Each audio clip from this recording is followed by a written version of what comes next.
Agora tá, ok? Boa tarde a todos e a todas, aos que nos acompanham de forma remota, pelo YouTube. Como orientadora de Pâmela e também em nome do Programa de Pós-Graduação em História e do GT Emancipações e Pós-Abolição da Ampul Paraná e do Projeto Afro Curitiba, eu inicio essa sessão pública de apresentação de pesquisa de doutorado, intitulada Mobilização Negra em Curitiba, a formação de redes de solidariedade e a luta por direitos, 1888-1910, realizada por Pâmela Beltramin Fabres, direcionando um cumprimento muito especial aos familiares de Pâmela, que vieram compartilhar conosco a emoção de homenagear nossa grande amiga, a quem devotamos muita admiração e gratidão pelo trabalho que realizou. É muito bom também ver aqui amigas e amigos de Pâmela, que sempre prezou muito as relações familiares e as relações de amizade. Registramos algumas manifestações de pessoas que estão ausentes, que não puderam comparecer. Professor Dr. Sérgio Odilon Nadalim, que foi orientador de Pâmela no trabalho que ela fez para a conclusão da graduação aqui na Universidade Federal, que foi orientador dela também no mestrado e, além disso, co-orientador numa parte do doutorado. O professor Nadalim está impossibilitado de comparecer porque ele está temporariamente com uma dificuldade de locomoção, mas mandou a todos um grande abraço e manifestou também sua homenagem a Pâmela. Várias professoras e professores justificaram a ausência devido a compromissos e enviaram saudações em homenagem a Pâmela.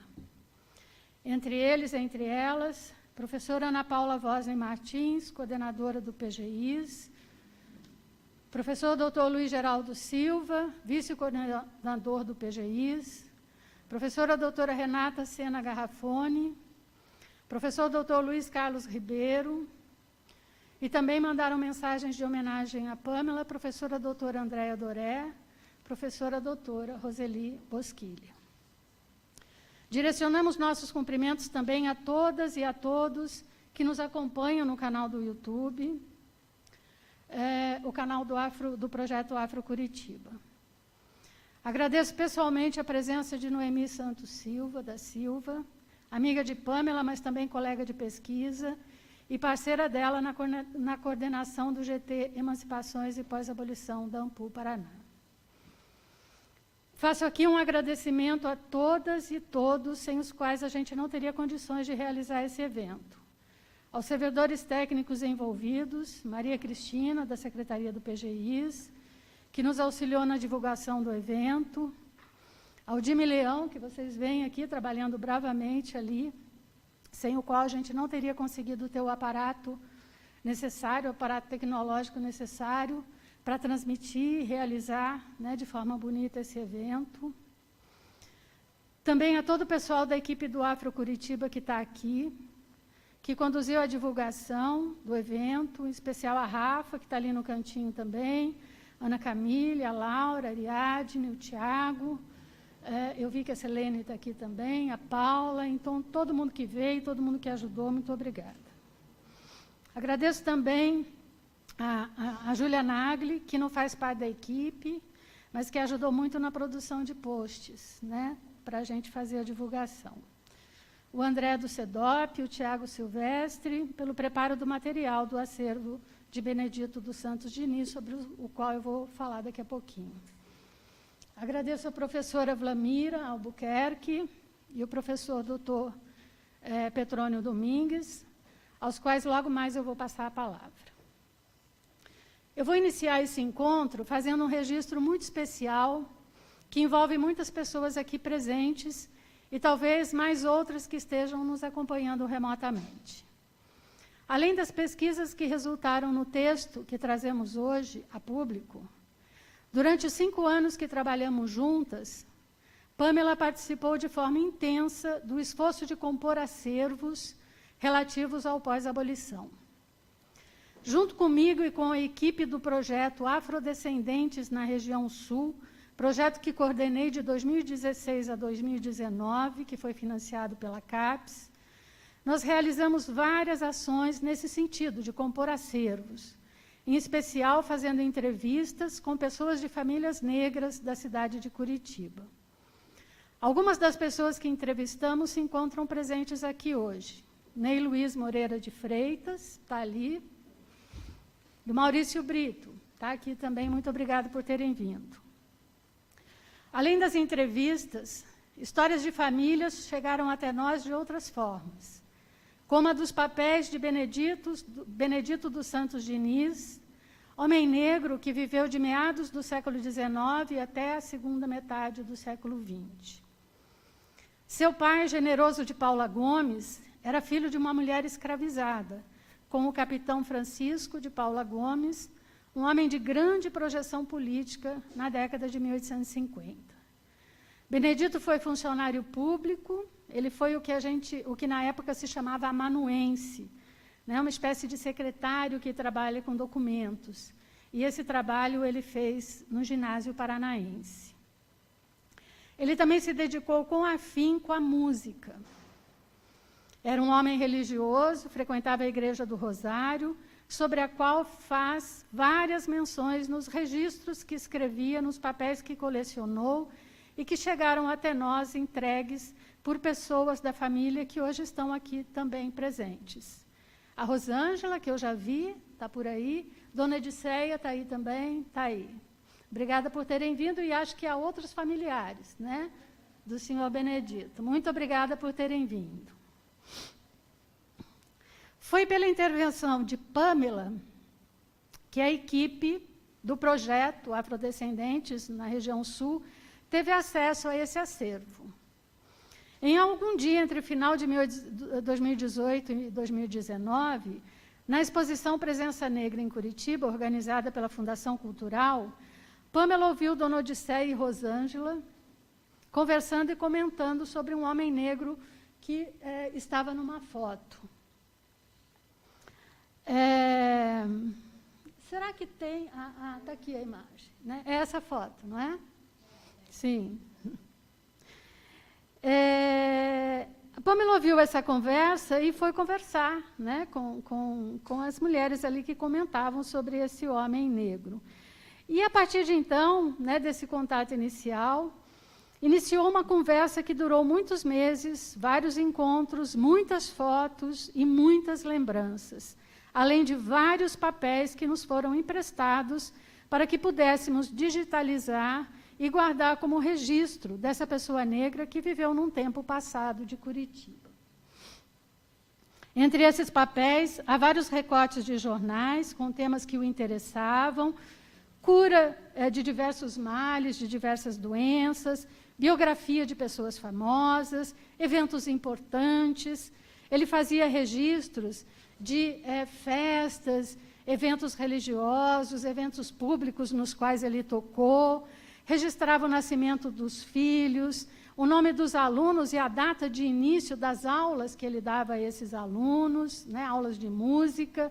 E no meio desses papéis havia muitas partituras que ele utilizava para as aulas e também para as apresentações que fazia em igrejas, em clubes, em casas de família. E havia também várias partituras que eram composições dele próprio. E também de seu filho Generoso. Na abertura dessa sessão pública, nós vamos ter a alegria de ouvir duas peças que serão executadas pela professora doutora Ana Paula Peters, que é docente da Unespar, na Escola de Música e Belas Artes do Paraná, a quem também agradeço muito, não apenas por essa participação aqui, mas também pela parceria no trabalho com um acervo de Benedito dos Santos Diniz, que gerou um projeto elaborado com a coordenação da historiadora doutora Tatiana Marchetti. Eu não sei se está presente, a professora Tatiana. Está aqui? Não, né? Ela talvez tenha tido algum problema, porque ela me disse que ia fazer o possível para vir. Esse projeto, né, ele concorreu a um edital, né, do Estado do Paraná, teve o mérito reconhecido, a gente não conseguiu desenvolvê-lo porque o recurso, né, não foi destinado a ele, o discurso financeiro, mas o reconhecimento do mérito nos encoraja muito a dar prosseguimento a ele brevemente, né?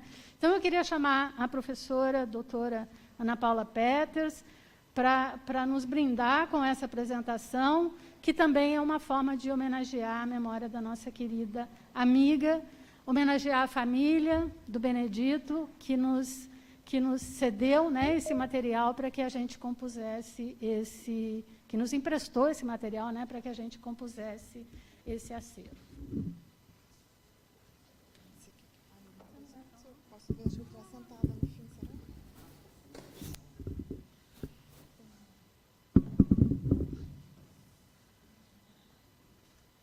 Eu vou pedir licença, porque logo em seguida eu vou tocar, eu já vou tirar a máscara. Então, agradeço muito a Joseli por estar aqui com vocês nesse momento, porque, para mim, também ele é muito especial por vários motivos. A minha formação acadêmica toda em História foi feita aqui na Federal, né? Então, para mim, isso é muito importante estar aqui com vocês. E, nesses encontros também, né, por acaso, a Pamela conversou com a Rosângela, e a Rosângela é minha amiga. E, depois de um tempo, ela também veio falar comigo dessa possibilidade de trabalhar com esses acervos, com essas partituras, né? Eu tenho a formação tanto em História quanto em música. Então, muitas vezes, eu escutava isso, puxa, você tem a faca e o queijo na mão para trabalhar com esse tipo de fonte, né? E foi isso que eu comecei a fazer. Atualmente, eu sou professora, então, do curso de Museologia, trabalho com História e Patrimônio do Paraná. Então, encontrar esses acervos, ainda de uma maneira tão afetiva, assim, né, sabendo que é do bisavô da minha amiga, assim, tornou isso muito mais interessante. A gente que trabalha com papéis, muitas vezes, né, quando o campo da história abriu para várias fontes, às vezes encontrar essas notações, essas notinhas, essas bolinhas, a gente sabe que tem uma importância, mas só essa partitura não basta para a gente imaginar como é que era a vida social naquela época. Como eram as músicas, então, na igreja, nos bailes, nas festas, né? Como as pessoas aprendiam. Então, o que eu vou tocar para vocês é trazer um pouquinho do ambiente musical dessa época. Eu acho que quando a gente tem contato com essa quantidade de fontes que a gente pode trazer para pensar uma época, é muito importante. Então, eu estou muito feliz aqui para trazer esse repertório. Eu vou tocar uma música chamada Sereno na Flor, que era, a princípio, uma música para flauta e piano. Então, vocês vão ter uma noção só da melodia nesse primeiro momento. O nosso próximo trabalho agora, eu já tive um aluno que fez TCC comigo sobre as obras do Benedito Diniz, agora ele está entrando no mestrado. A gente vai dar continuidade para, então, primeiro transcrever todas essas notas para uma linguagem mais contemporânea, e, a partir desse repertório, a gente vai começar, então, a fazer os cadernos de partitura para que mais pessoas possam tocar.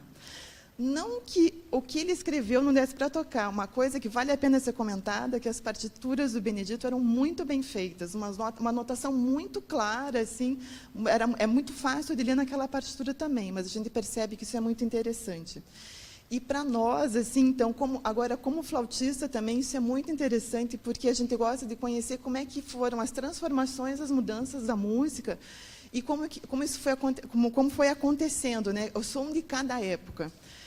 Um primeiro trabalho que eu participei, chamado A Música no Tempo de Gregório de Matos, aqui no Brasil, a gente descobriu que não tinham partituras. Então, essas partituras elas foram sendo procuradas em Portugal e na África a partir da literatura do Gregório de Matos e coisas que chegavam até o Brasil. Então, quando a gente encontra também um acervo desses, para nós é muito importante, né? Vários acervos que têm chegado até nós, tanto na Belas Artes quanto na FAP, muitas vezes foram encontrados em lugares de descartes, que iam ser queimados. Muitas pessoas às vezes acham que é só um bando de papel, né, pode jogar fora, mas para nós é uma riqueza, né, porque muitas dessas músicas não foram gravadas também. Então, ou elas ficaram nas memórias de quem compôs e de quem pôde ouvir na época, né, ou, quando a gente encontra esses registros, a gente pode trazer novamente. Então, eu vou tocar para vocês essa primeira música do Benedito Diniz. Peço a paciência por não ter um acompanhamento, mas dessa melodia, acho que vocês já conseguem imaginar alguma coisa.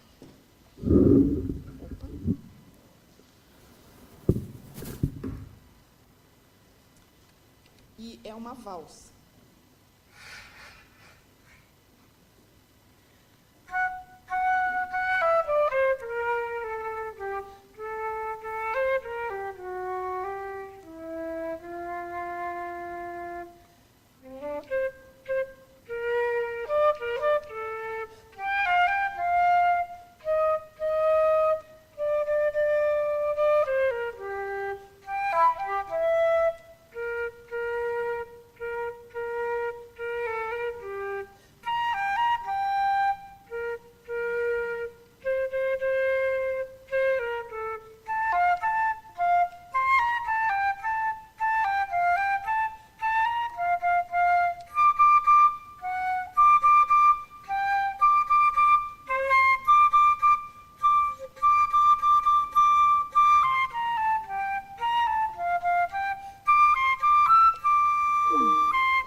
vocês terem uma ideia, isso depois com mais instrumentos a gente vai trazendo mais essas características da época. E para vocês verem um trabalho final já a partir disso, há uns anos atrás a gente fez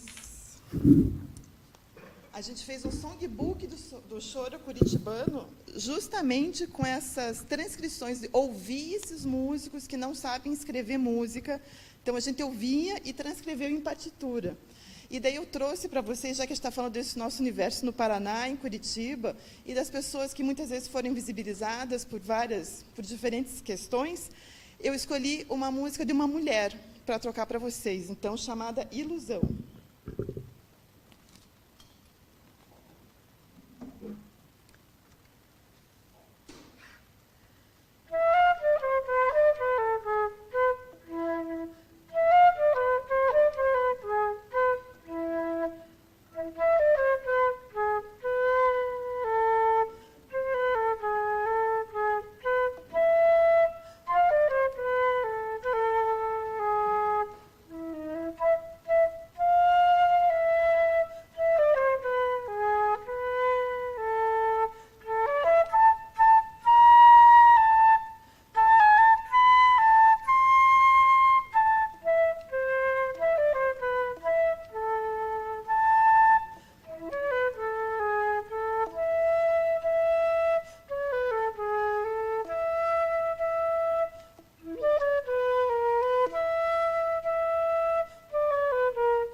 Assim, eu agradeço e finalizo a minha parte, né, dizendo que, assim como a Pamela, a gente vai, através dos nossos sonhos, dos encontros, né, tornando realidade parte da nossa história e concretizando aquilo que a gente acredita. Obrigada.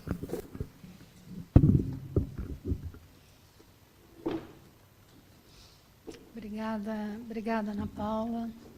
Eu acho que é um presente mesmo, né, a gente poder ouvir a música feita, né, pelo Benedito Diniz, a música que certamente ele ouvia e conhecia, e lembrar que a gente só conheceu tudo isso, né, só pôde lidar com todas essas coisas bonitas por essa sensibilidade que a Pamela tinha de buscar acervos, de buscar registros, né, de estar sempre atenta a essa necessidade de gerar oportunidades para que essas vozes, né, que sempre disseram, que sempre se manifestaram, para que elas sejam ouvidas, né? Então, é mais uma contribuição, né, da nossa grande amiga para o campo da história, em especial para o campo dos estudos do pós-abolição. As próprias entrevistas, né, que a gente fez com o Maurício, com o Ney, foram possibilitadas por essa sensibilidade da Pamela e por esse empenho que ela tinha em relação às fontes, em relação aos registros de passado. Antes de passar a palavra para os professores que comentarão o trabalho da Pamela, eu vou pedir licença para falar brevemente sobre a trajetória de pesquisa que gerou esse trabalho e fazer uma breve descrição do que ele apresenta. A Pamela iniciou essa pesquisa quando ainda fazia o mestrado. Como ela mesma me relatou, quando me procurou em 2017 para que eu orientasse no doutorado, e como ela própria descreveu na introdução de seu texto, a ideia começou a se delinear em 2012, quando eu realizava o mestrado e pesquisava sobre a dinâmica da inserção de imigrantes alemães na sociedade curitibana da Primeira República. Vasculhando os documentos, jornais em especial, Pamela percebeu a forte presença negra na cidade e a maneira como os discursos constituídos na imprensa curitibana a ela se referiam. Como observou no seu trabalho, e são palavras dela, tais discursos, por um lado, reforçavam o forte racismo presente na sociedade, tão ressaltado na produção sobre o pós-abolição. Por outro, entretanto, ressaltavam a forte presença de pessoas negras na cidade, o que contrastava com a ideia ainda hegemônica da memória e da identidade local, a qual tende a negar essa presença.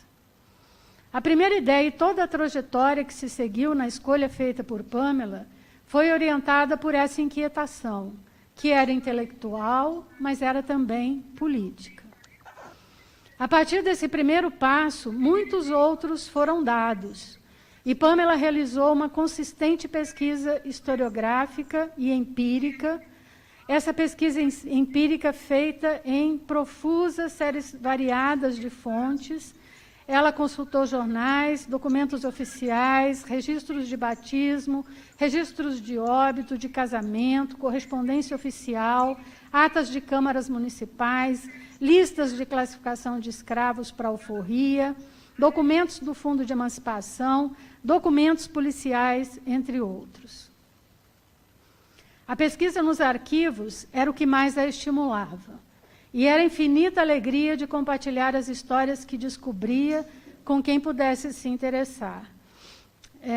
Não era incomum que ela mandasse mensagens no meio da noite, né, contando de uma descoberta, de uma coisa que viu. Né, e esse compartilhamento, fazia isso com os amigos. Né, e esse compartilhamento, além de dividir a alegria, era também a expressão de muita generosidade. Pamela dividia com colegas tudo o que encontrava e que pudesse servir a pesquisas correlatas a dela. Eu acho que muitos de nós, eu inclusive, fomos agraciados com essa grandeza que nem sempre ocorre na universidade, nos grupos, nas linhas de pesquisa, a do trabalho colaborativo. O objetivo central da tese que Pamela construiu é mostrar como trajetórias de lutas coletivas e individuais de pessoas negras da cidade, envolvidas em rede de sociabilidades, foram fundamentais para a elaboração de estratégias de mobilidade e inserção social, pela busca por direitos civis e consolidação dos conquistados, bem como para o combate ao racismo no final do século XIX e primeira década do século XX. Embora seus marcos temporais definam como período de estudo os anos de 1888 a 1910, essa cronologia é extrapolada em muitas interpretações. As experiências da escravidão são levadas em conta para pensar as vividas nos anos subsequentes à abolição. E esse período, os anos subsequentes à abolição, em várias oportunidades, suscita reflexões sobre experiências subsequentes, num fluxo que não se detém na cronologia estabelecida como foco de análise. Pamela, no texto, diz sobre o quanto a raça se configurou como elemento de exclusão naquela sociedade que estudou. Mostra que pessoas negras estiveram submetidas ao racismo, que ensejava perseguição policial, humilhação pública, violência física, recrutamento forçado, entre outras ações deletérias e violentas. Mas seu trabalho mostra, sobretudo, o que essas pessoas fizeram em relação a esse racismo que lhes era imposto. E é nesse sentido que do seu texto despontam a luta pela cidadania, os espaços de sociabilidade construídos, desde as irmandades até as associações com identidade operária e com identidade racial, a militância realizada nas páginas dos jornais e muitas outras estratégias. Talvez o que haja de mais inovador para a história local e de mais afinado com a história social, vertente que sempre a orientou em suas pesquisas, seja o fato de seu trabalho tratar de tudo isso: cidadania, militância, associativismo, devoção religiosa, espaços de sociabilidade, tratar de tudo isso de forma absolutamente encarnada.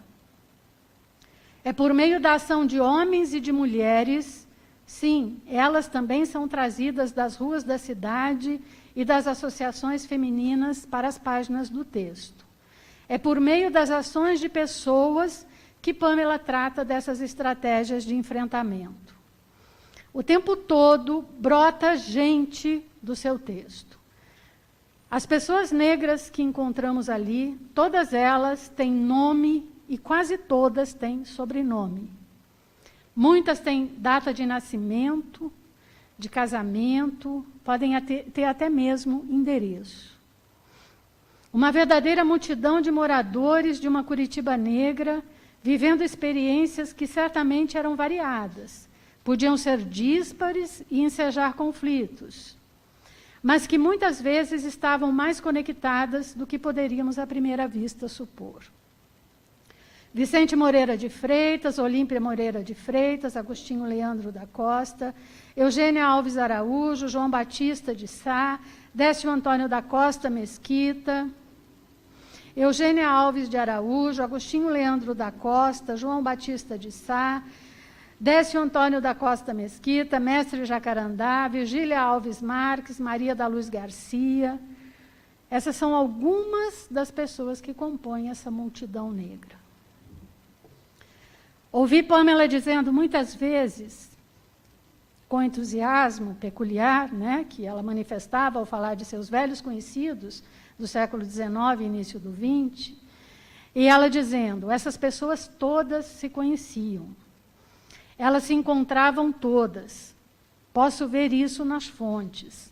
Havia uma comunidade negra na cidade, orientada por uma cultura associativa que se praticava em vários espaços e constituíam redes de relações complexas. Por meio das histórias desses homens e mulheres, Pamela mostra que, apesar do racismo e das diversas barreiras sociais e econômicas que se colocavam na época, contra a participação de negros na vida política da cidade e no limite do país, redes de sociabilidades e uma cultura associativa possibilitaram a ação política organizada dos mesmos, conferindo um caráter político às suas demandas. A pesquisa de Pamela permite ver a ação dos sujeitos negros no contexto do pós-abolição. Pretende ver que esses sujeitos agiram de forma ativa e organizada, e não apenas reativa. Os próprios capítulos são conduzidos por algumas pessoas cujas ações foram determinantes para os projetos de vivência social no contexto do pós-abolição. No capítulo 1, no qual a Sociedade 13 de Maio recebe proeminência na análise, é João Batista Gomes de Sá, que guia a pesquisadora na narrativa e na interpretação. A trajetória de João da Fausta, como ele era também nomeado, mostra não apenas as estratégias acionadas nessa associação de identidade eminentemente racial, mas também as conexões que havia entre ela e as irmandades nas quais pessoas negras tinham participação e influência, como a do Rosário, de São Benedito, e a do Bom Jesus do Perdão. O tema geral do capítulo 2, as conexões entre as irmandades e as sociedades, e dessas entre si, é de certa forma ditada também por João Batista, cujo trânsito por esses vários espaços evidencia a tessitura dessas redes de experiências e de sociabilidades devocionais e associativas. O capítulo 3 é conduzido por Agostinho Leandro, cuja trajetória de vida é mais detalhadamente recuperada por Pamela e que possibilita tratar de várias estratégias profissionais e de militância, uma militância que era operária, mas era também racial. Agostinho Leandro, talvez dentre todos os sujeitos da pesquisa de Pamela, aquele que ela mais admirou, foi comerciante bem-sucedido na cidade de Curitiba, foi proprietário de restaurantes, administrou hotéis de renome, foi editor do jornal Operário Livre no final dos anos 1890 e, por suas críticas aos grupos políticos hegemônicos na cidade, sofreu ataques físicos violentos da chamada Guarda Branca, um grupo com orientação declaradamente racista, cuja denominação fazia alusão à Guarda Negra, bastante conhecida no período. Essa breve descrição certamente não dá conta da riqueza da pesquisa e da abordagem realizada por Pamela no seu trabalho.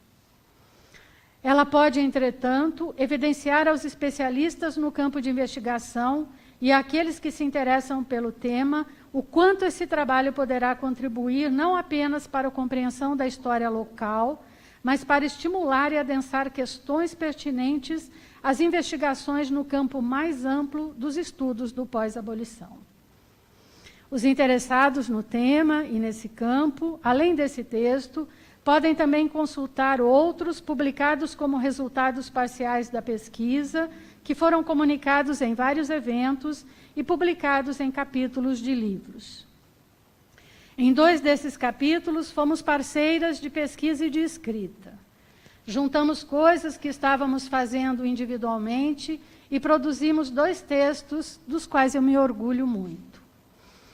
E com essa observação sobre essas parcerias, finalizo essa breve apresentação, dizendo que Pamela já nem era mais orientanda.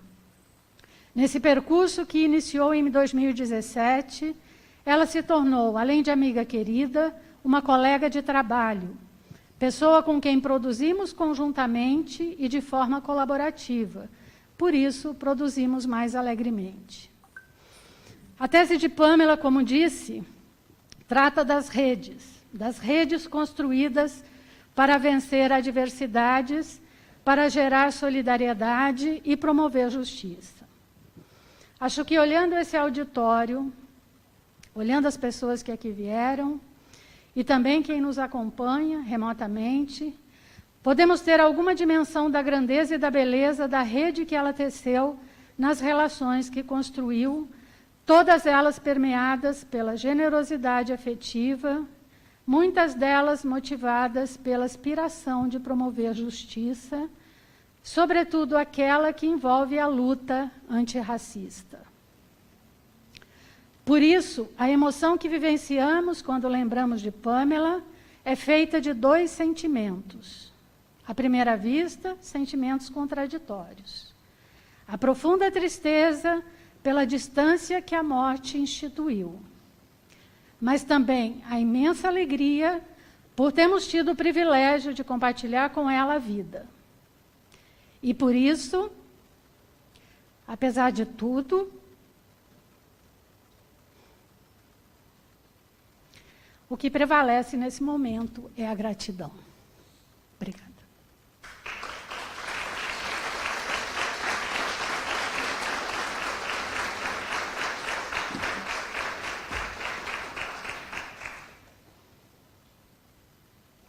Eu queria chamar a Noemi para falar um pouquinho da parceria que ela também constituiu com a Pamela, na coordenação do GT, na organização do GT, juntamente com o Wilton, que está aqui presente, o Ricardo Caires, que talvez esteja nos acompanhando, né, no YouTube, e foram parceiras também de pesquisa, ela, o Jonathan, eu sei que tem mais pessoas aqui que fizeram parte dessa rede também, né, de pesquisa, agregada em torno de um tema. Então, queria que a Noemi falasse um pouquinho também da importância da Pamela na organização, né, desse GT, que é muito importante no âmbito do Paraná, sobretudo por essa história, né, que muitas vezes é confundida e pensada de uma maneira que oblitera a presença e a importância da população negra no Estado. Tá? Pode falar agora, Noemi? Quer esperar um pouquinho? Pode falar? Então vem.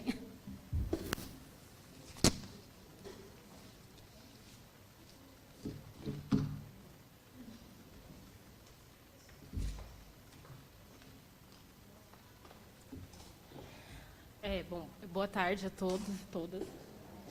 Eu sou a Noemi, como a Joseli já introduziu aqui, com essa fala bem emocionante aqui para a gente que acompanha. É um pouco difícil ainda falar, mas e eu vou falar hoje, vou tentar, né, falar hoje não só como grande amiga da Pamela, mas sobretudo como parceira de trabalho, né? Como a Joseli já introduziu, ela tinha essa forma de construir coletivamente os projetos, e foi graças a essa união que nós constituímos um grupo importante de pesquisadores e pesquisadoras, que eu acredito que, embora ainda esteja nos passos iniciais, ainda promete que o tema da questão negra no Paraná como um todo, né, não só pensando pós-abolição, prospere mais, dê mais frutos nos anos seguintes, né?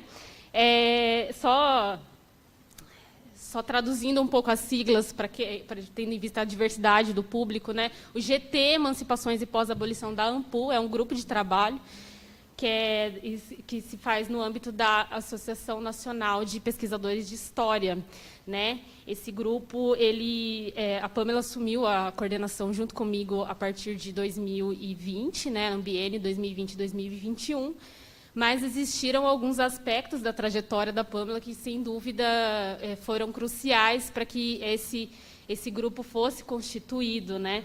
E pensando daí nesses aspectos, nesses momentos acadêmicos da Pamela, eu consegui elencar três oportunidades, né, 3 momentos em que a gente começou a fomentar a possibilidade desse grupo, né, e trocar sonhos, projetos, para que isso fosse adiante, né? Lá em 2013, quando a Pamela ainda estava no mestrado, embora ela estivesse desenvolvendo uma pesquisa que não necessariamente fosse, né, abordar essa questão negra, ela foi coletando informações nos jornais, né, de Curitiba, lembrando que era uma época pré-hemeroteca digital. Para quem é historiador sabe que hoje a hemeroteca facilita muito, né, uma pesquisa digital, mas naquela época a Pamela fazia tudo isso manualmente na Biblioteca Pública do Paraná. Tinha o Jonathan como parceiro, né? E aí ela acabou coletando várias charges, vários elementos, né, que davam a indicação de que era possível falar sobre população negra no pós-abolição. Não necessariamente isso era impossível, né? E depois, mais adiante, eu vou dizer por que é importante demarcar isso, né? Que é a possibilidade, a viabilidade de uma pesquisa em pós-abolição.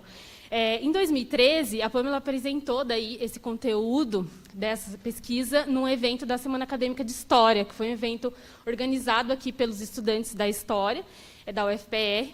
E essa oficina, que ela deu em parceria com o Jonathan Souza, né, ela foi muito procurada, e ela apresentou diversos elementos que ela veio a incorporar na tese futuramente, mas nessa época vale dizer que não era a área dela, né?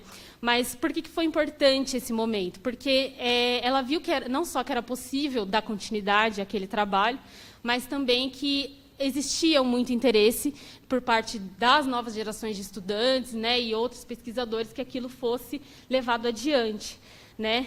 E aí, futuramente, né, lá em 2018 foi um ano bem importante para nós, porque a Pamela já estava no doutorado, ela já tinha transformado tudo aquilo que ela tinha coletado anteriormente num projeto, né? Esse projeto entrou aqui no doutorado, e nós participamos no Rio de Janeiro, no seminário, no segundo seminário pós-abolição no mundo atlântico. Foi um momento muito especial para a gente. Eu consegui ver a Pamela assim realizada com aquele ambiente, porque nós pudemos conhecer pesquisadores de todas as partes do país e saber o quanto que o GT Emancipações e Pós-Abolição já tinha caminhado nos outros estados, né? E a gente começou a trocar essa questão entre a gente de que seria muito especial se isso acontecesse aqui também, né? Não fosse só um progresso, né, desse grupo só nos outros estados. E aí, nesse mesmo ano, houve o Seminário de Estudos Históricos, que é um seminário discente aqui da UFPR. Nós propomos um simpósio chamado da escravidão ao pós-abolição, lutas, caminhos e vivências negras. Foi um simpósio coordenado por mim, pela Pâmela e pela Fernanda Lucas Santiago. E, assim como a gente preveu, né, houve bastante procura de estudantes de graduação, mestrado, que já estavam encaminhando pesquisas nesse sentido. E isso tornou aquela troca extremamente frutífera, né? Foram bons momentos que a gente teve ali com aqueles estudantes e simplesmente a gente ficou mais convicta de que era possível fazer um grupo de pesquisa, né, um grupo de trabalho que tivesse por norte estudar a questão negra e pós-abolição no Paraná.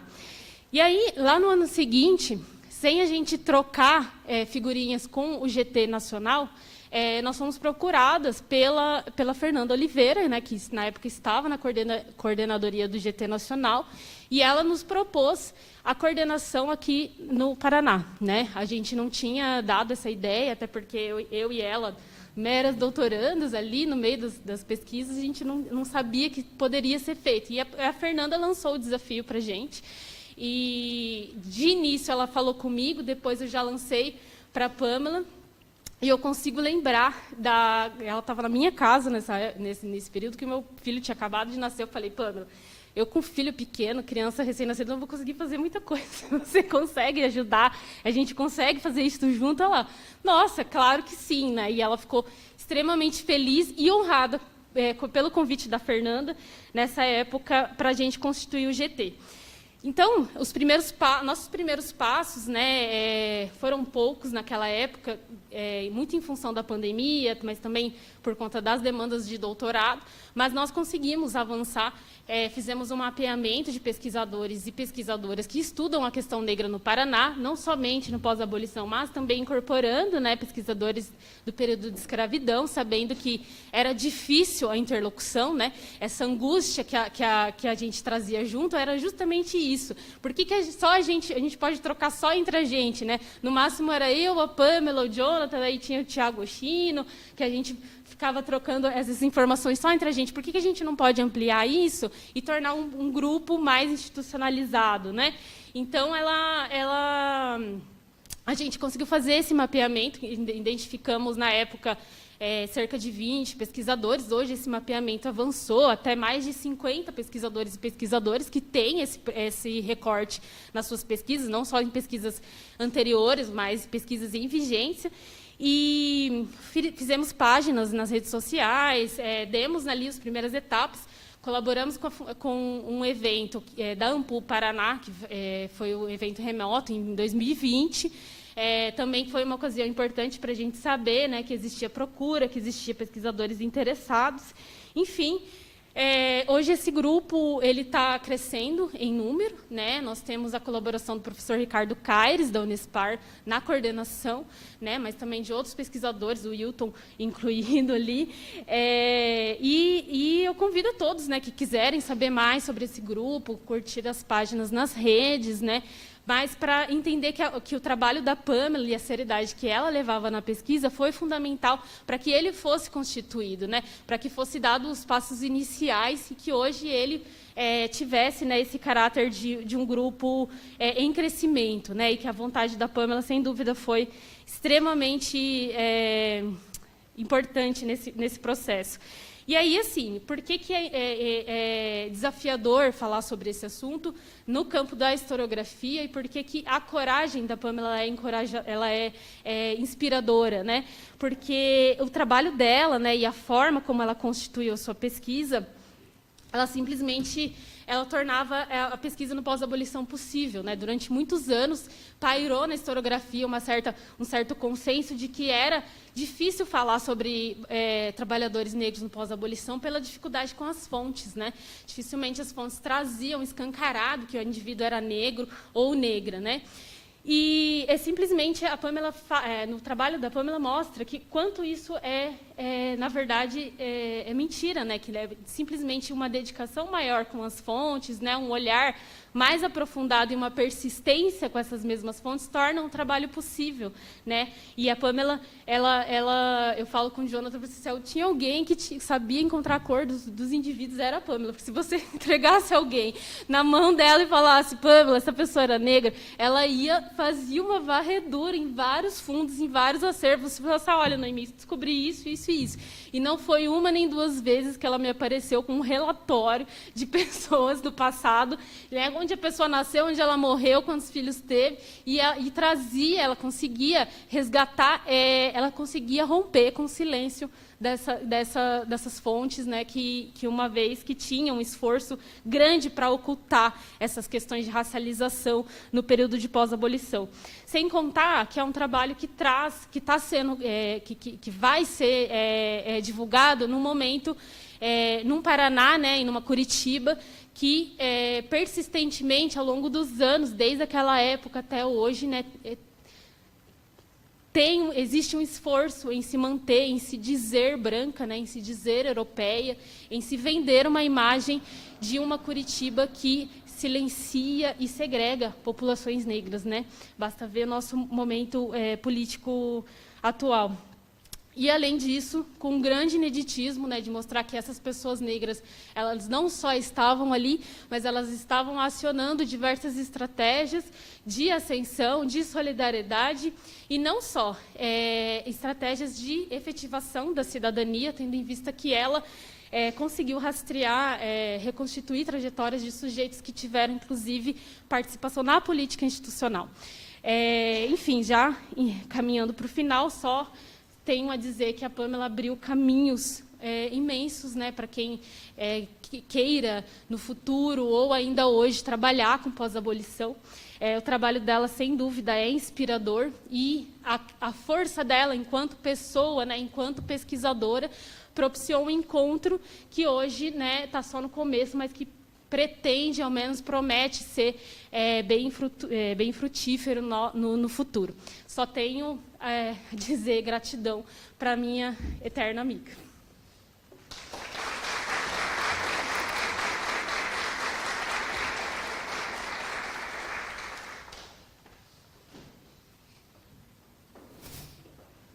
Obrigada, Noemi. Bom, após essas nossas, né, apresentações iniciais, eu vou passar a palavra aos professores que fizeram parte da banca de qualificação da Pamela, que a aprovaram, né, reconheceram nesse exame o mérito do trabalho realizado pela Pamela, e foram os dois convidados, né, para participarem dessa sessão pública, novamente, né, comentando o trabalho feito pela Pamela. E eu vou iniciar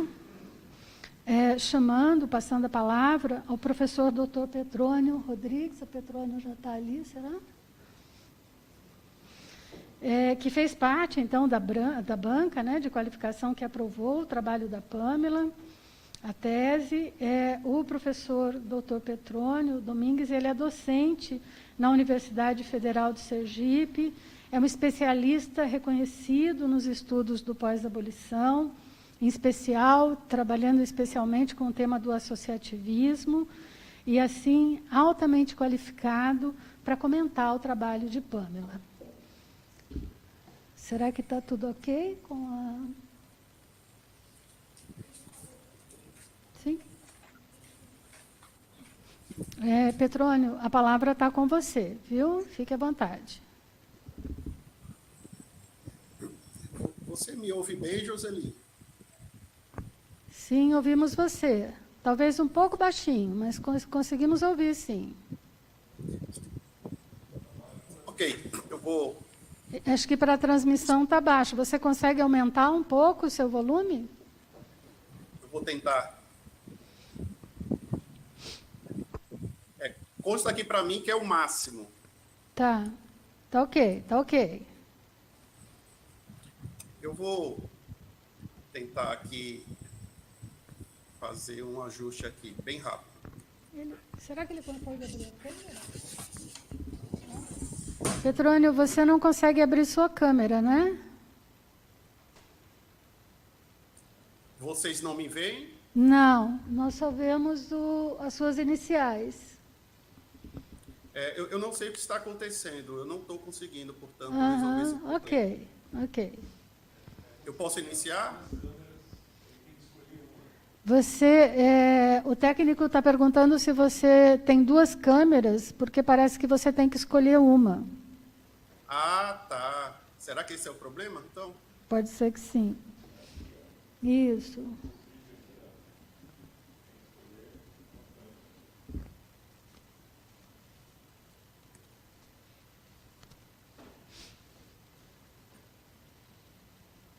E agora?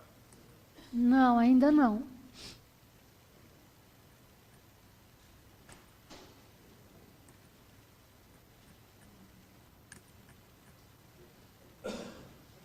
Eu acho que tudo bem, Petrônio. Pode seguir.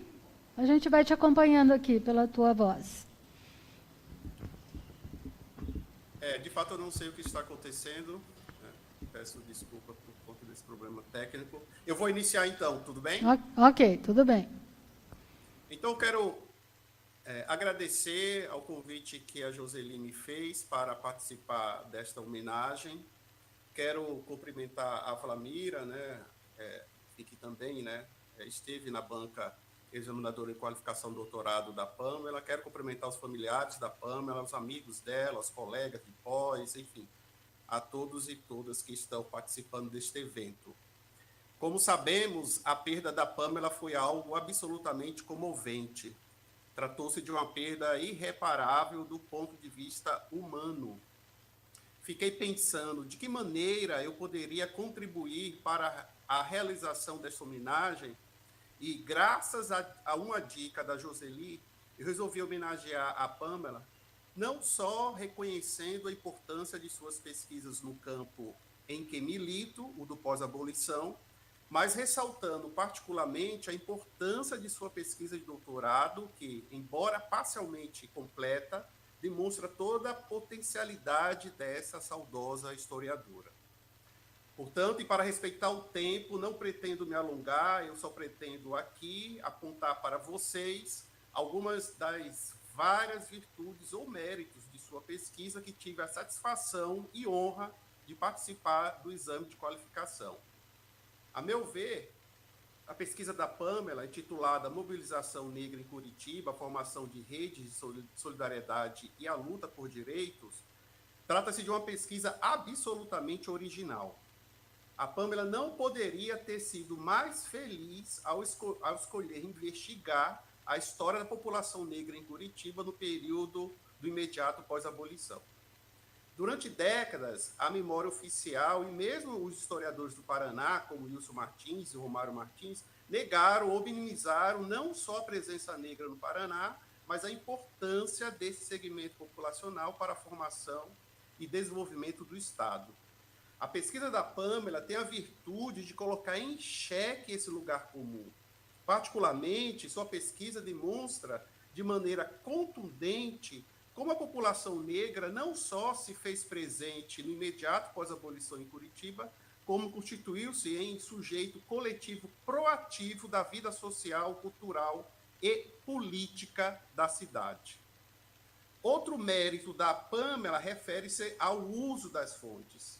Enfrentando o desafio de mudar certezas cristalizadas, especialmente a de que a pesquisa nesse período era quase impossível devido ao, entre aspas, silêncio das fontes, no que diz respeito à cor dos sujeitos da história, a pesquisa da Pamela contribui para enterrar esse outro quase senso comum historiográfico, tão difundido até recentemente.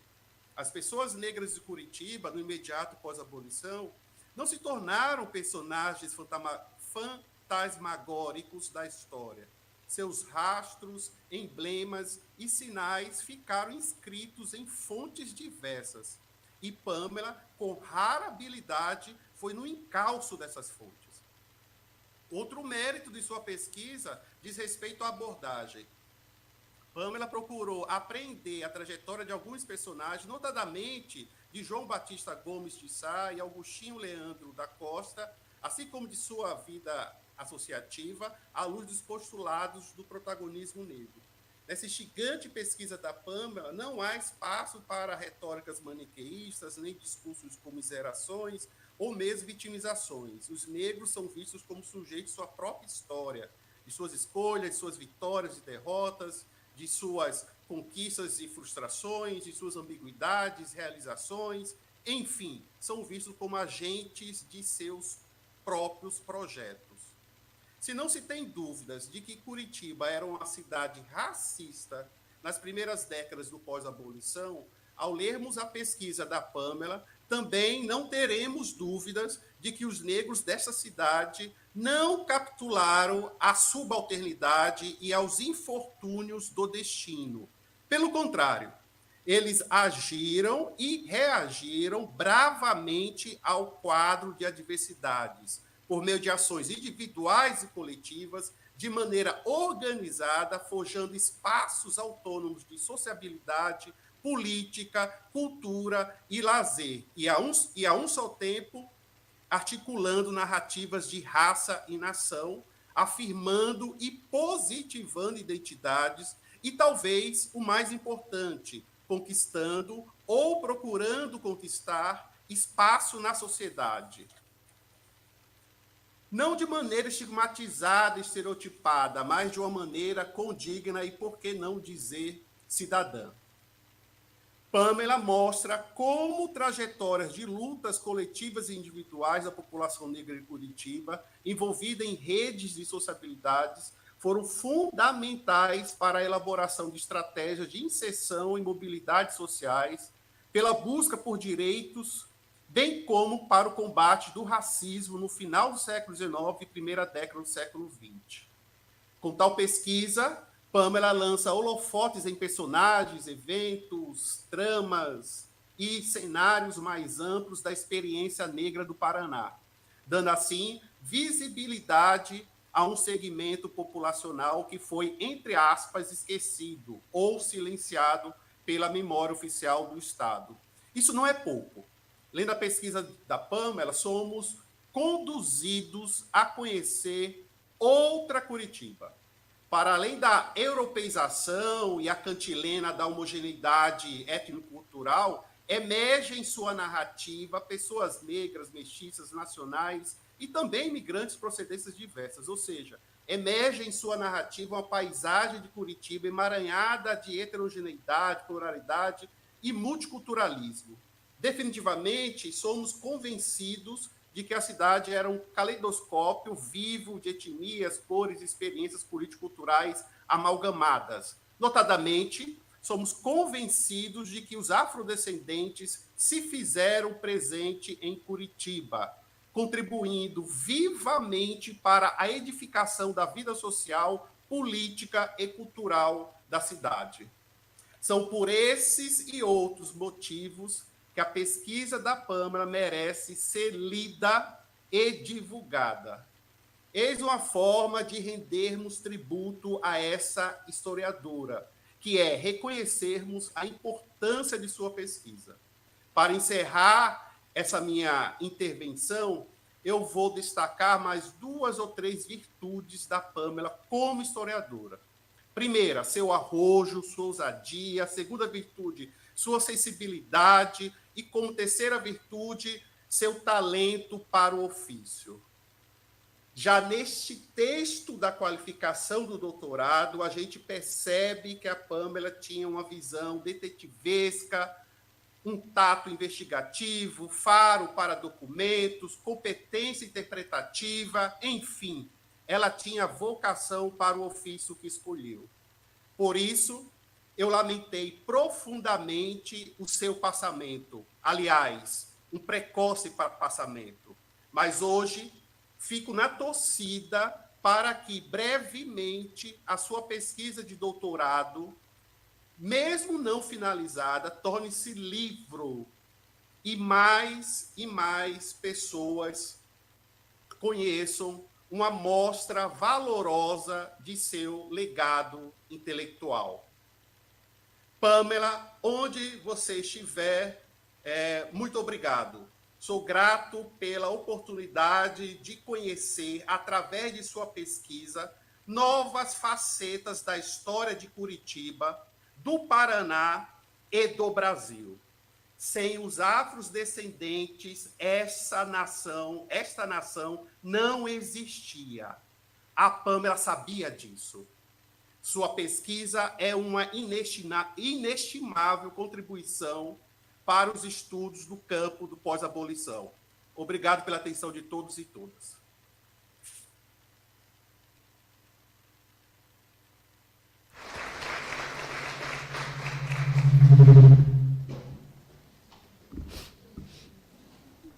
Petrônio, muito obrigada pelas suas palavras. Eu acho que você destacou aspectos fundamentais do trabalho de Pamela e da sua postura mesmo, profissional, né, como historiadora. E você esteja certo que Pamela tinha em você, no seu trabalho, uma grande referência. E foi uma alegria muito grande para ela as contribuições que você levou ao exame de qualificação, né? Embora nem todas pudessem ter sido trabalhadas posteriormente. Tá? Muito grata pela tua presença, né? Remota, mas uma presença muito importante nesse nosso evento. E eu passo, então, a palavra para a professora doutora Vlamira Albuquerque, que também fez parte da banca de qualificação que aprovou o texto apresentado, né, em 2021. A professora Vlamira é especialista do tema ao qual Pamela se dedicou. Elas estiveram juntas presencialmente, né, se encontraram pessoalmente num evento do PGIs, eu acho que de 2019, e depois desse evento, né, conversaram num gostoso jantar, e esse encontro foi um momento de grande alegria para Pamela, que tinha muito carinho e uma profunda admiração pelo trabalho de Vlamira. Então, eu passo a palavra para você, professora. Fique à vontade, seja bem-vinda. Obrigada, Joseli.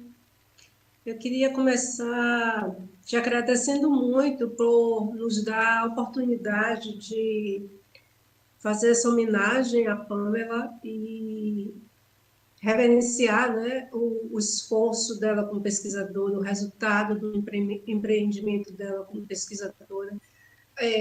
Nós que estamos tão acostumadas a participar de bancas em que a gente está ali empenhada no ofício, né, de fazer com que aquele texto fique cada vez mais sofisticado, no sentido de profundo, no sentido de articulando as fontes e a bibliografia. A gente que participa de tantas bancas com essa tarefa, esse convite para estar aqui, ele me coloca num lugar realmente muito emocionante e muito também reconfortante do nosso ofício, né? Porque, por um lado, é para falar sobre a falta que essa pesquisadora fará, né? Eu acho que para os familiares, para os amigos, para os parceiros de pesquisa tem uma dimensão, mas para a gente que estava na banca tem uma outra dimensão. Então, a Pamela, para mim, já era principalmente uma interlocutora de pesquisa. Então, a gente vai sentir falta dela como pesquisadora, mas também é para falar sobre certas formas de afeto que são construídas no nosso meio, né? Num momento em que é tão comum a gente ver notícias sobre adoecimento, sobre vínculos complicados e nocivos que são construídos no ambiente de trabalho, o seu convite para estar aqui hoje é uma forma de dizer o quanto nós somos capazes também de construir afetos né, trabalhando, como a gente é capaz de construir afetos, se esforçando para que o texto do outro fique melhor, como é a gente faz para construir afeto criticando a pesquisa do colega, né, criticando a pesquisa dos pesquisadores iniciantes. Então, muito obrigada por ter essa oportunidade.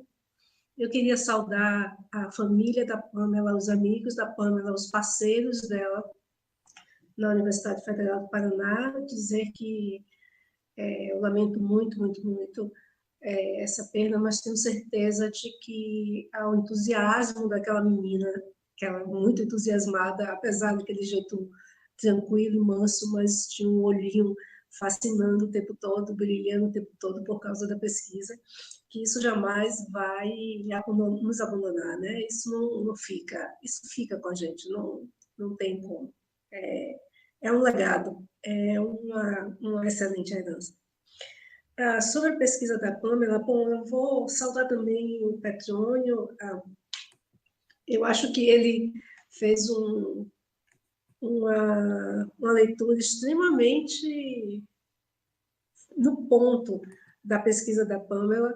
O que eu tenho que dizer sobre o resultado do trabalho dela, a gente, de fato, se encontrou em Curitiba, tivemos um jantar muito agradável, conversamos bastante, trocamos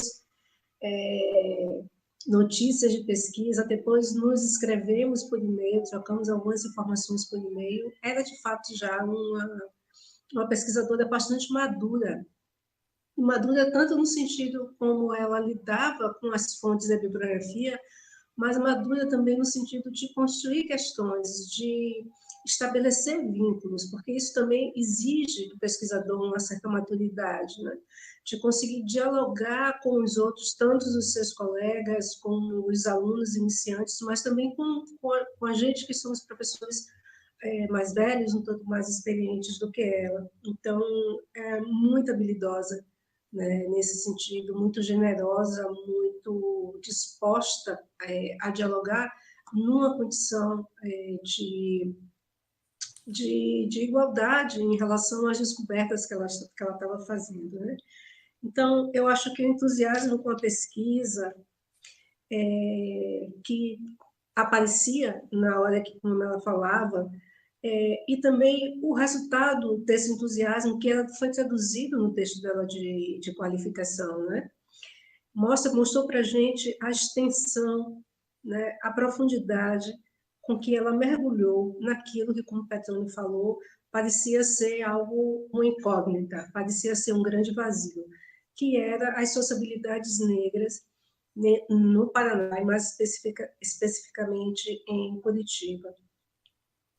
A Pamela trabalhou no texto dela duas questões que, para mim, ainda são muito úteis, muito, muito importantes. Daí porque eu também faço votos de que a pesquisa, ainda que inconclusa, seja publicada, para que a gente possa citar como se deve. A primeira questão que foi muito importante, que continua sendo útil nas minhas pesquisas, foi que a Pamela, embora ela estava com um olhar muito focado para pensar o Paraná, especificamente Curitiba, ela também estava muito atenta a um panorama nacional. E isso é muito importante no ponto em que ela estava da pesquisa, porque, em geral, quando se descobre algo tão novo como as redes de sociabilidades que ela investigava no Paraná, a tendência do pesquisador é mergulhar naquilo tão profundamente e um pouco perder de vista esses vínculos, esse panorama mais geral, mais nacional. E a Pamela, dada a maturidade que ela já tinha naquela altura na pesquisa, ela não se deixou levar por essa atração, ela não correu esse perigo. Então, o tempo inteiro, ela estava preocupada em entender como é que as sociabilidades negras no Paraná estavam relacionadas às sociabilidades negras em outros espaços do país. E eu acho que isso fica muito evidente, inclusive, no fato de ter nos convidado, a mim e o Petrônio, para a banca de qualificação, né? Tanto ela quanto a Joseli têm uma visão extremamente aberta né, no sentido de grande, né, no sentido de pensar grande, sobre a importância de conectar essas histórias, de perceber os vínculos entre essas histórias, que se, por um lado, são histórias que dizem respeito a esses silêncios na construção das memórias sobre as famílias negras no Paraná e em Curitiba, por outro lado, também diz respeito a uma longa trajetória dessas famílias negras e do legado africano no país, né? Então, o trabalho da Pamela, ela me desafiou a pensar, a ter sempre precaução com qualquer tipo de autocentrismo, já que eu me lembro dela me dizendo do incômodo dela em se dizer sempre sobre sociabilidades negras, culturas negras, como algo específico de populações nordestinas ou populações negras que estavam em São Paulo ou no Rio de Janeiro. E a gente conversou muito sobre isso e ela estava muito atenta à importância de conectar essas histórias, de pensar essas histórias no quadro mais amplo disso.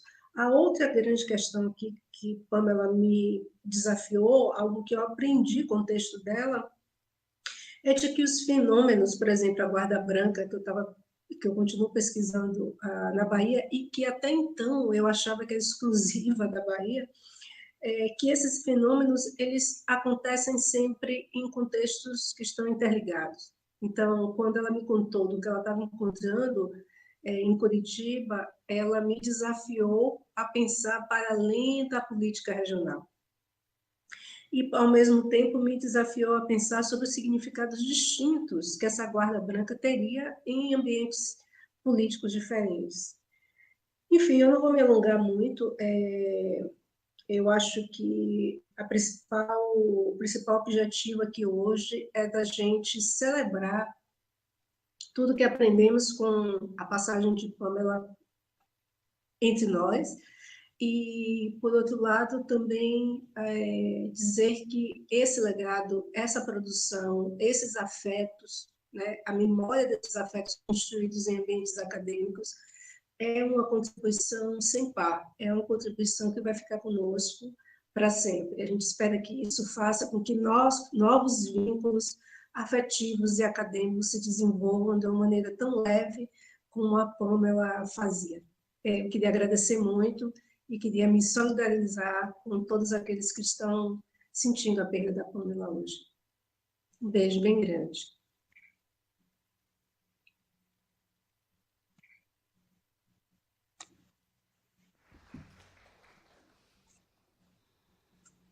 Vocês me ouvem? Sim. Sim, te ouvimos e te... Esse microfone está ligado? Alô? Alô? Oi, estou te ouvindo. Me ouve, né? Te ouvimos sim, Vlamira, e agradecemos muito suas palavras e era uma grande alegria mesmo para a Pamela esse diálogo que vocês estabeleceram, essa troca. E assim, a gente tem a importância da dimensão do trabalho da Pamela quando a gente escuta, né, uma historiadora como a professora Vlamira, que é uma pioneira, eu diria, né, nesses temas do pós-abolição, nessa perspectiva de abordagem que a Pamela tratava, quando ela diz que foi desafiada com o trabalho de Pamela, que trocou ideias com Pamela, a gente tem a dimensão do quanto Pamela realmente era uma historiadora competente, uma pesquisadora madura e segura, né? Então, muito grata, Vlamira, por toda a contribuição e por toda a parceria que você estabeleceu também com Pamela. Muito grata. Eu gostaria, nesse momento, em que a gente já está direcionando para o encerramento do nosso evento, eu gostaria de entregar à família da Pamela uma singela homenagem, na verdade, um objeto, né, que simboliza essa homenagem que a gente presta hoje a ela, e que está sendo feita em nome da Universidade Federal do Paraná, que é uma homenagem que a gente faz à grande historiadora, que foi formada nessa casa, né, na graduação, no mestrado, no doutorado, o que é um grande orgulho para a Universidade Federal do Paraná, né? Então, eu vou passar a mão dos familiares, da Pâmela, vou entregar ao pai e à mãe uma placa, né, de homenagem, onde a gente registra que o programa de pós-graduação em História da Universidade Federal do Paraná e o GT, Emancipações e Pós-Abolição, da Ampul Paraná, homenageiam a memória de Pâmela Beltramin Fabres, agradecendo a dedicação com que realizou sua tese de doutorado, cujo mérito foi reconhecido em sessão pública, realizada nesta data. Curitiba, 27 de maio de 2022. Então, recebam, por favor, com muito carinho, né? E a nossa gratidão por ter tido o prazer, por ter tido a alegria e o privilégio de conviver com Pâmela. Tá bom? Obrigada por terem vindo. Obrigada.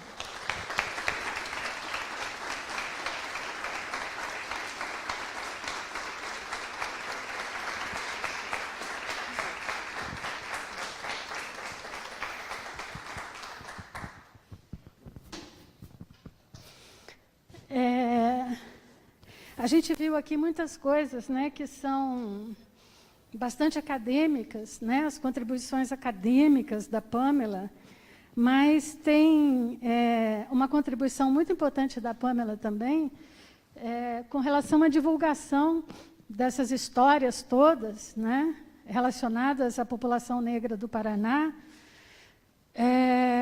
uma divulgação que a gente leva para a sociedade, né, para fora dos muros da universidade, e que eu acho que vai se fazer de duas formas.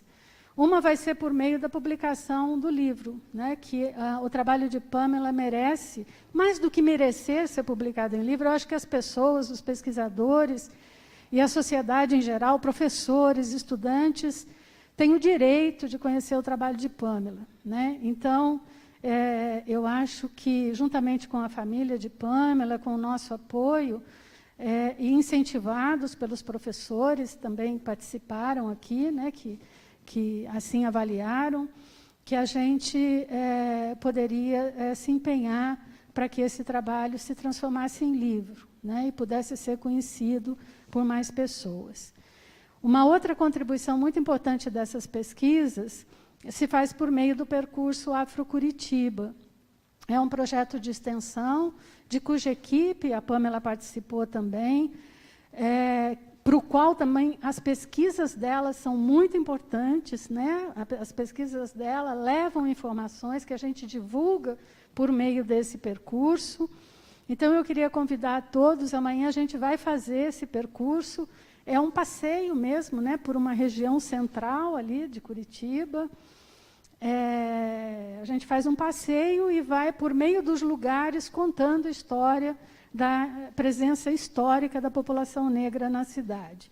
Então, amanhã a gente vai ter um percurso, acho que a gente tem o card ali, Rafaela, acho que dá para pôr ali o card o convite, né? A gente vai fazer esse percurso amanhã, saindo às 9h30 do Largo Zacarias. Tá? Então, está todo mundo convidado. A gente tem um link de inscrição, quem usa o Instagram, tem perfil no Instagram, tem lá no nosso perfil, na nossa conta, tem o link, né, para inscrição, mas não é necessário fazer a inscrição, se quiser fazer o passeio, é só chegar lá amanhã às 9h30, no Largo Zacarias. Tá? Então, eu vou encerrar essa sessão pública de apresentação do trabalho de doutorado da Pâmela Beltramin Fabres, agradecendo muito a todos os presentes, e, novamente, colocando a nossa grande emoção, né, de poder estar aqui hoje reunido, prestando essa homenagem e, de alguma forma, agradecendo a possibilidade de termos convivido, conhecido e aprendido tanto com Pâmela. Tá bom? bem? Vamos acabar, eu acho, finalizar aplaudindo, né, em forma de agradecimento. Obrigada por tudo.